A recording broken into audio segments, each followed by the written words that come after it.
स्वागत है आपका रेनेसाइंस में। आज जो है करेंट अफेयर्स जो आपको मिलने वाले हैं 24 फरवरी और 25 फरवरी के। देखिए यहाँ पर हमारी कोशिश यह रह रही है कि कोई भी एक देश के बारे में आपको जानकारी दे दी जाए, विशेष रूप से ईस्ट एशिया या साउथ वेस्ट एशिया या साउथ ईस्ट एशिया के देशों को मैं विशेष महत्व शुरू में दे रहा हूँ, या भारत के पड़ोसी देशों को, दक्षिण एशिया। तो आज जो है आपको जापान के बारे में एक सामान्य जानकारी मिलेगी और उससे संबंधित मैं प्रश्न भी उसमें आज इंक्लूड किया हूँ। उस प्रश्न के जो भी उत्तर होंगे वो मैप में होंगे। उस मैप को देखकर आपको उसके उत्तर जो है कमेंट बॉक्स में कमेंट करना है। इससे आपकी तैयारी जो है मैप से संबंधित होती जाएगी। आप जानते हैं कि 4 प्रमुख द्वीपों से जो है जापान का निर्माण हुआ है और इन 4 द्वीपों का उत्तर से दक्षिण और दक्षिण से उत्तर का क्रम पूछा जाता है। ठीक है, सुगारू या सुशीमा जल संधि के बारे में पूछा जा सकता है, कि राजधानी मुद्रा इत्यादि के बारे में पूछा जा सकता है। ठीक है, तो एक सामान्य जानकारी जो है जापान की दे दी गई है और बहुत सारे महत्वपूर्ण करेंट अफेयर्स इसमें है। साथ ही कुछ बुक्स की भी जानकारी दी गई है, कुछ पुरस्कार की जानकारी दी गई है। आप लोग को जो नोट्स मिलता है उससे एक अलग कॉपी बना लें और उससे नोट करते जाएं। आप देखिए आज के करेंट अफेयर्स। मैं रवि कुमार, स्वागत है आपका रेनेसाइंस में। चलिए 24 फरवरी और 25 फरवरी के करेंट अफेयर्स पर बात करते हैं। आज सबसे पहले झारखंड के करेंट अफेयर्स पर बात करते हैं। जो पेपर में आया है कि हजारीबाग से भगवान बुद्ध की 6 प्रतिमाएँ प्राप्त हुई हैं। आपको ये बताना है कि किस काल के हैं। तो यह जो है पालकालीन है और इसमें जो मूर्तियां हैं बुद्ध भगवान के, धर्मचक्र और भूमि स्पर्श प्रतिमाएं हैं। धर्मचक्र का अर्थ होता है जो उपदेश देने के दौरान वो बैठे थे जिस मुद्रा में, वही धर्मचक्र मुद्रा कहलाता है। और भूमि स्पर्श मुद्रा का अर्थ होता है जो एक ओर सोए हुए हैं अपने हाथ पर, और भूमि स्पर्श मुद्रा कहा जाता है। दूसरा जो प्रश्न है, टेक लीडर्स पुरस्कार इंडिया किससे मिला है? ये रांची के अरिजीत डे को मिला है।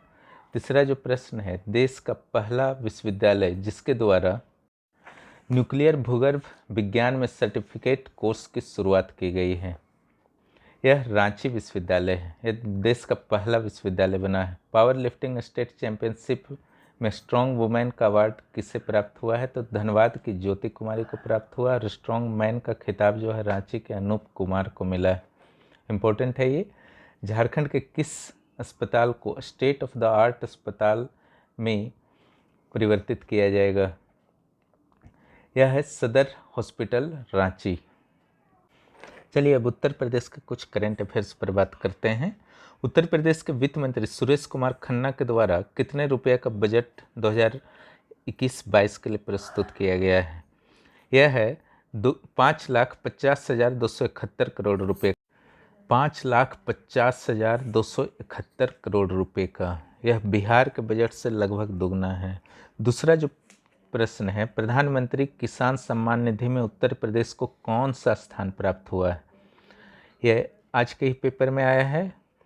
उत्तर प्रदेश को प्रथम स्थान प्राप्त हुआ है, क्योंकि जो सम्मान निधि योजना के तहत जो राशि प्रदान की जानी थी किस्तों में, तो कम से कम एक किस्त भी 2,42,00,000 किसानों को प्राप्त हो चुका है। इसके कारण उत्तर प्रदेश को पहला स्थान मिला है। सिक्टा परियोजना किस देश द्वारा निर्मित किया जा रहा है जिससे उत्तर प्रदेश के किसानों को नुकसान हो सकता है? यह नेपाल के द्वारा निर्मित किया जा रहा है। भविष्य में हो सकता है कि किसानों को पानी से संबंधित समस्याएं का सामना करना पड़े उत्तर प्रदेश के किसानों को। माय द स्मार्टल रोमांस किसके द्वारा लिखा गया है? A.N. झा। चलिए बिहार के करंट अफेयर्स पर बात कर ली जाए। कोरोना वैक्सीन के प्रथम डोज के मामले में बिहार का देश में कौन सा स्थान आया है? पहला स्थान आया है। जो पहला डोज दिया गया है तो बहुत ही अच्छा परफॉर्मेंस रहा है बिहार का। किस लोक सेवा आयोग के द्वारा बीपीएससी के विज्ञापन प्रकाशन से लेकर अंतिम परीक्षा फल के प्रकाशन तक समस्त प्रक्रियाओं को अपनाने का फैसला लिया गया है? यह हरियाणा लोक सेवा आयोग के द्वारा। बिहार का आपको जैसा कि पता है, आशीष कुमार सिन्हा के अध्यक्ष बनने के बाद बीपीएससी के परफॉर्मेंस में काफ़ी सुधार आए हैं। पहले जहां 2 से 4 वर्षों तक एक परीक्षा क्लियर नहीं हो पाता था, अब लगभग प्रत्येक वर्ष सिविल सेवा की वहां परीक्षाएं जो हैं क्लियर की जा रही हैं। अगला जो प्रश्न है, आनंद कुमार जो सुपर 30 के आनंद कुमार हैं की चर्चा हाल ही में किस देश की संसद में की गई है? कनाडा में। और बिहार के किस जिला में वानिकी कॉलेज की स्थापना की जानी है? मुंगेर जिला में 105 करोड़ रुपए की लागत से। बिहार के कुछ और प्रश्न देख लीजिए। 7 निश्चय 2 योजना के लिए बिहार बजट 2021-22 में कितने रुपए का आवंटन किया गया है? यह है 4,671 करोड़ रुपए का।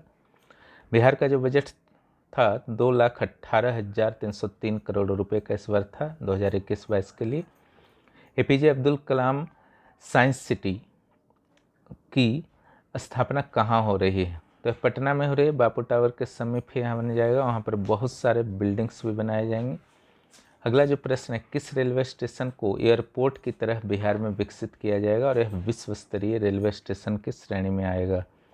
यह गया रेलवे स्टेशन होगा। अगला जो प्रश्न है कि बिहार में खेल विश्वविद्यालय कहाँ बनेगा? तो यह राजगीर में बनेगा। खेल यहाँ छूट गया है, जोड़ लीजिएगा उसको।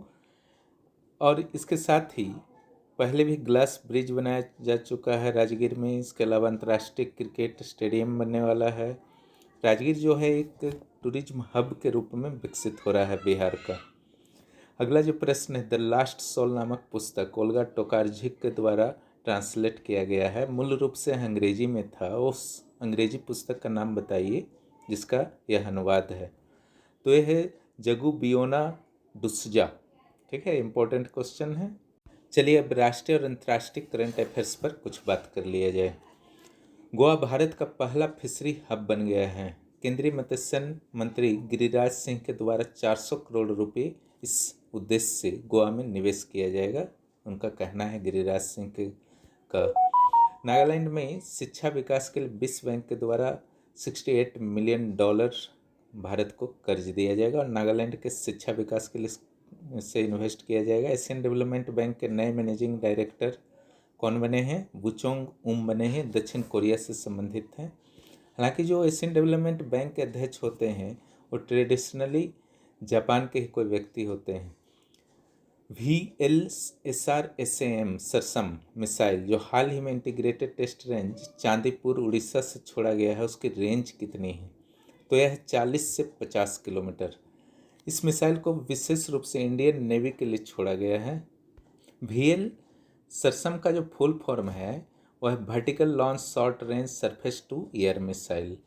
और VL सरसम हो या कोई भी मिसाइल हो जो युद्ध वगैरह में काम देते हैं, उसकी टेस्ट जो है भारत में चांदीपुर से ही होती है।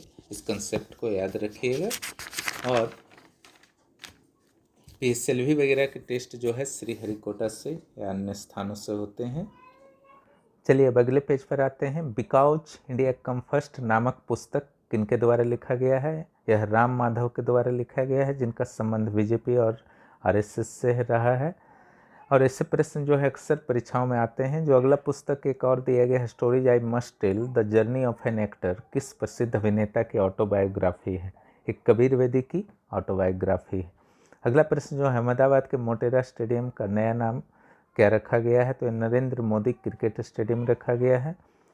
और यह स्टेडियम जो विश्व का सबसे बड़ा स्टेडियम है, क्योंकि इससे पहले जो सबसे बड़ा स्टेडियम था क्रिकेट स्टेडियम है मेलबर्न क्रिकेट स्टेडियम, और उसकी कैपेसिटी जो थी 90,000 थी, जबकि नरेंद्र मोदी स्टेडियम की कैपेसिटी जो है 1,30,000 है। अगला जो प्रश्न है, अटल पर्यावरण भवन का उद्घाटन कहाँ किया गया है?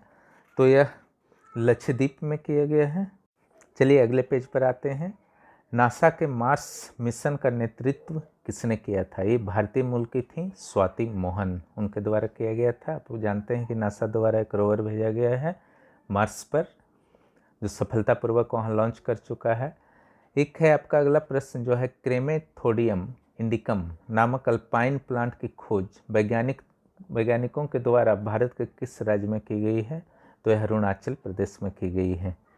अगला जो पुस्तक है, मी टू नामक पुस्तक किसके द्वारा लिखी गई है? तो यह करण पुरी के द्वारा लिखी गई है। अगला जो पुस्तक का नाम है the last night of glory days stories from Nagaland, किसके द्वारा लिखा गया है? तो अभिनव कीरे के द्वारा लिखी गई है। 5G सेवा के लिए भारतीय एयरटेल ने किसके साथ समझौता किया है? तो क्वालकॉम के साथ समझौता किया है। इसी के माध्यम से जल्द ही एयरटेल के द्वारा भारत में 5G सेवा उपलब्ध कराया जाएगा। इमरान खान जैसा कि आपको पता है श्रीलंका की यात्रा पर गए हैं और $50 मिलियन ऋण देने का फैसला लिया है, सॉफ्ट लोन, और कश्मीर का राग वहाँ पर भी उन्होंने अलापा है। जैसा कि आपको पता है कि इमरान खान पहले श्रीलंका की संसद को संबोधित करने वाले थे, लेकिन श्रीलंका द्वारा भारत के साथ अपने रिश्ते को देखते हुए इस योजना को स्थगित कर दिया गया था। अगला जो है, अकेलापन दूर करने के लिए किस देश द्वारा मंत्री की नियुक्ति की गई है? तो यह जापान होगा। जापान के बारे में थोड़ा सा जान लेंगे हम लोग अगले पेज में। फिलहाल जो अगले क्वेश्चन पर चलिए, भारत का सबसे बड़ा व्यापारिक साझेदार अब कौन बन गया है? अभी तक जो था USA था, संयुक्त राज्य अमेरिका, लेकिन अब द्विपक्षीय व्यापार जो है $87.6 अरब के साथ चीन बन गया है। हालांकि व्यापार संतुलन पूरी तरह से चाइना के पक्ष में है, न कि भारत के पक्ष में। अगला जो प्रश्न है, भारत के द्वारा वर्ष 2018-19 में कितने प्राकृतिक गैस का आयात किया गया था? तो यह होगा 21,691 मीट्रिक टन का। मीट्रिक टन या टन जो भी बोलिए सब चलता है। वर्ष 2013-14 में 13,435 मीट्रिक टन का आयात किया गया था। इस प्रकार लगभग 8,000 मीट्रिक टन की वृद्धि हो चुकी है पिछले 6-7 वर्षों में। कुछ प्रश्न हैं जो आपके मैप पर आधारित हैं कि सुसीमा जल संधि, सुगारू जल संधि और किट चैनल, और उसके अलावा बुंगो चैनल किन किन सागरों को जोड़ता है? आप कमेंट बॉक्स में उत्तर दे सकते हैं मैप देखकर। जापान के 4 प्रमुख द्वीपों का उत्तर से दक्षिण की ओर क्रम क्या है? उसका नाम आपको बताना है। अब जापान के मानचित्र को देखिए सबसे ऊपर जो है होक्काइडो द्वीप है, उसके बाद होन्शु है, फिर शिकोकू है, फिर क्यूशू है, अंत में जो है ryukyu है, वो छोटे छोटे आइलैंड्स का समूह है। और जापान की जो राजधानी है वो किस द्वीप पर है? तो होन्शु द्वीप पर है, टोक्यो। देखिए वहीं पर क्योटो है, नागोया है, बड़े बड़े जो शहर हैं, इंडस्ट्रियल शहर हैं। और आप ध्यान देंगे जल संधि जो होन्शु और शिकोकू के बीच किट चैनल है, और शिकोकू और क्यूशू के बीच देखिए बुंगो चैनल है। इसको आप एटलस में भी देख सकते हैं। और क्यूशू के जो आपके वेस्ट में पूर्वी चीन सागर है, और होन्शु और होक्काइडो के वेस्ट में जापान सागर है। इधर आप देखिए होन्शु के ईस्ट में या चारों द्वीप के ईस्ट में आपका प्रशांत महासागर है। इसी तरह सुगारू जल संधि की अगर बात की जाए तो यह जापान सागर और प्रशांत महासागर के बीच होगा। सुसीमा स्टेट की अगर बात की जाए जल संधि नीचे इधर देखिए साउथ कोरिया के पास, तो यह किसके बीच होगा? यह पूर्वी चीन सागर और जापान सागर, जिसको पूर्वी सागर भी बोलते हैं, उसके बीच होगा। किट चैनल जो है या बुंगो चैनल जो है ये पूर्वी चीन सागर और प्रशांत महासागर के बीच होगा। और यहाँ की मुद्रा जो है येन है, राजा जो है नारुहितो हैं, प्रधानमंत्री योशिहिडे सुगा हैं, ठीक है, हाल ही में बने हैं। इसके अलावा राजधानी जो है जापान का टोक्यो है। हमसे जुड़े रहें, नई नई सामग्री आपको प्राप्त होंगी। अब तक सब्सक्राइब नहीं किए हैं तो यथाशीघ्र कर लीजिए और दोस्तों को भी प्रोत्साहित कीजिए। धन्यवाद।